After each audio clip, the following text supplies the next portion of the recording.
শরীফ ওসমান হাদী ১৯৯৩ সালে ঝালকাঠি জেলার নলছিটি উপজেলায় এক সম্ভ্রান্ত মুসলিম পরিবারে জন্মগ্রহণ করেন। তার বাবার নাম মাওলানা আব্দুল হাদী। তিনি নলছিটি ইসলামী ফাজিল মাদ্রাসার উপপ্রধান এবং একজন ধর্মীয় শিক্ষাবিদ ও সম্মানিত ব্যক্তি ছিলেন, যার আদর্শ ও নৈতিক শিক্ষা হাদীর জীবন গঠনে গভীর প্রভাব ফেলেছে। ৩ ভাই ও ৩ বোনের মধ্যে হাদী ছিলেন সবচেয়ে ছোট। বড় ভাই ডক্টর মাওলানা মুফতি আবু বকর সিদ্দিক বরিশাল বাঘিয়া আল আমিন কামিল মাদ্রাসার অধ্যক্ষ এবং ঐতিহ্যবাহী গুঠিয়া জামে মসজিদের খতিব হিসেবে দায়িত্ব পালন করছেন।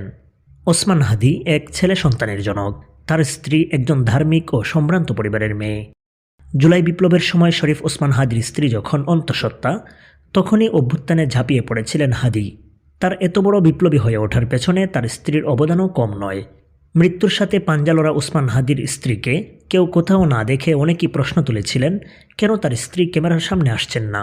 খোঁজ নিয়ে জানা গেছে, ওসমান হাদীর স্ত্রী এতটাই পর্দানসীন নারী যে তিনি কোনো অবস্থাতেই পর্দা ভাঙতে রাজি নন। ওসমান হাদী তার প্রাতিষ্ঠানিক শিক্ষাজীবন শুরু করেন নলছিটি ইসলামিয়া ফাজিল মাদ্রাসা থেকে। সেখানে তিনি ৩য় শ্রেণী পর্যন্ত পড়াশোনা করে ঝালকাঠি এনএস কামিল মাদ্রাসায় ৪র্থ শ্রেণীতে ভর্তি হন এবং সেখানে আলিম পরীক্ষা সম্পন্ন করেন। অতঃপর উচ্চশিক্ষার উদ্দেশ্যে পাড়ি জমান ঢাকায়। তিনি ঢাকা বিশ্ববিদ্যালয়ের ২০১০-১১ শিক্ষাবর্ষে রাষ্ট্রবিজ্ঞান বিভাগে ভর্তি হন এবং এই প্রতিষ্ঠান থেকে তিনি রাষ্ট্রবিজ্ঞানে অনার্স মাস্টার্স করেন। ছাত্রজীবন শেষ করার পর হাদী জ্ঞান বিতরণের মহান পেশা শিক্ষকতাকে তার কেরিয়ার হিসেবে বেছে নেন।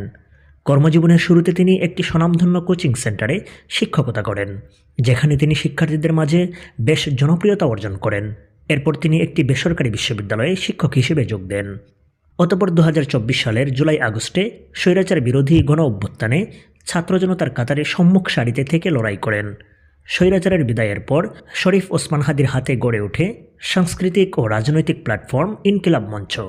সংগঠনটির ঘোষিত লক্ষ্য হিসেবে উল্লেখ করা হয় সব ধরনের আধিপত্যবাদের বিরুদ্ধে অবস্থান, স্বাধীনতা ও সার্বভৌমত্ব রক্ষা এবং ইনসাফ ভিত্তিক রাষ্ট্র বিনির্মাণ। ২০২৬ সালের ফেব্রুয়ারিতে জাতীয় সংসদ নির্বাচনে তিনি ঢাকা ৮ আসনে স্বতন্ত্র প্রার্থী হিসেবে আত্মপ্রকাশ করেন এবং সর্বস্তরের মানুষের কাছে নির্বাচনী প্রচারণা চালান। প্রচুর মানুষের ভালোবাসা ও সাহসকে সঙ্গে নিয়ে এগিয়ে যাচ্ছিলেন ওসমান হাদী।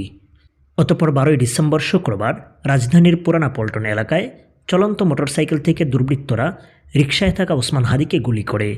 আশঙ্কাজনক অবস্থায় হাদীকে প্রথমে ঢাকা মেডিকেল কলেজ হাসপাতালে এবং ওই রাতেই এভার কেয়ার হাসপাতালে নেওয়া হয়।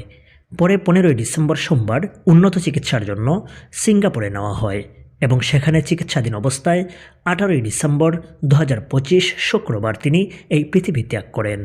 তার মৃত্যু